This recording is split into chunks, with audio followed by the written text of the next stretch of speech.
Here's another waste of government money. And this time, it's a $3 billion contract for 55,000 electric postal trucks. That's enough to replace about a quarter of the U.S. Postal Service fleet. And big shock, only 93 vehicles have been delivered. But this seems to be par for the course for any government electric vehicle initiative, and we've covered this on the channel.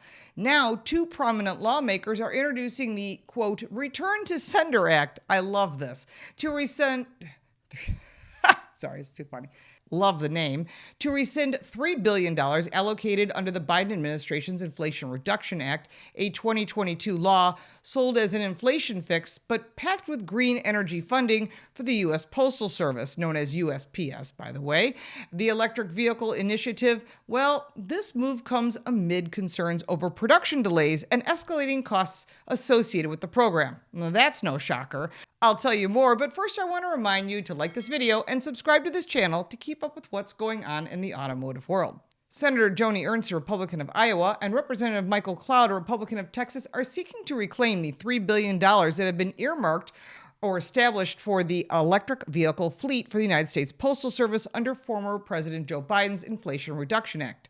The two Republican lawmakers are part of the Congressional DOGE Caucus. DOGE stands for Delivering Outstanding Government Efficiency, not the Bitcoin, a new group hunting government waste and overseeing the Department of Government Efficiency. They have introduced legislation to claw back the Biden-era funding. Kamala Harris has even admitted that the Inflation Reduction Act, or the IRA, that she often touted on the 2024 campaign trail is really just a backdoor enactment of the Green New Deal, which pushes for a massive shift to zero-emission transportation. Harris, who cast the tie-breaking Senate vote for the IRA, now frames it as a step toward those goals. But it's not working the way that they had planned. The proposed legislation known as the Return to Sender Act comes in response to a reported delay in delivery for the U.S. Postal Service electric vehicles.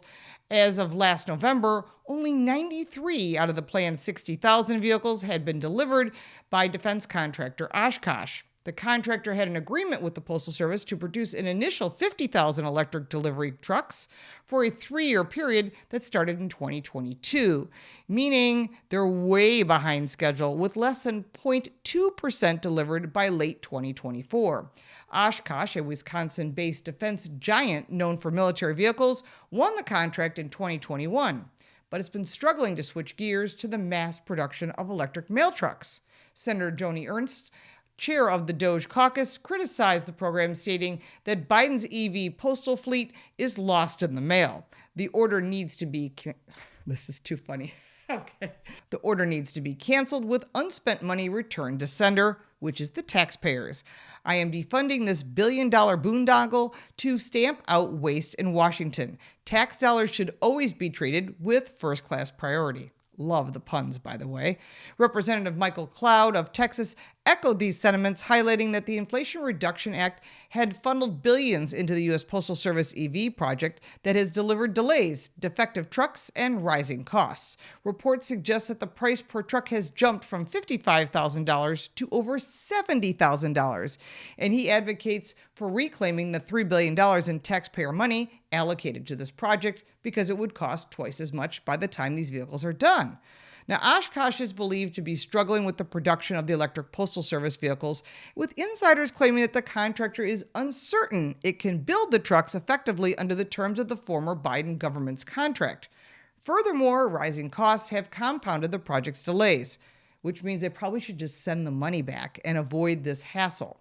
However, the Washington Post reported that Oshkosh's CEO expressed satisfaction with the project status, stating that the company is really happy where we are. However, internal sources revealed challenges, with one individual commenting, "We don't know how to build a damn truck," which I find funny when the CEO is saying a completely different story. Well, the delay and production issues have prompted Ernst and Cloud to seek the reappropriation of funds, approximately 30% of the total appropriation designed to tackle the inflation under President Biden's initiative. I'd like to see all the money come back, to be honest with you. But the order needs to be canceled, with the unspent money returning to sender, the taxpayers. I am defunding this billion-dollar boondoggle, she said.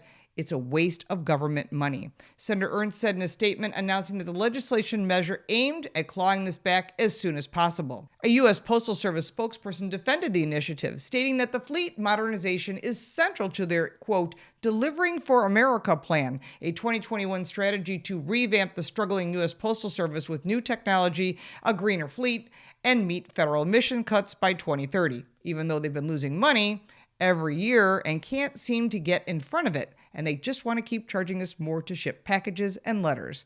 They reiterate that the commitment to environmental sustainable vehicles, aligning with financial and operational considerations, and affirming that deliveries of new vehicles remain on the schedule. I think they better take another look at their books and maybe sit down with an accountant.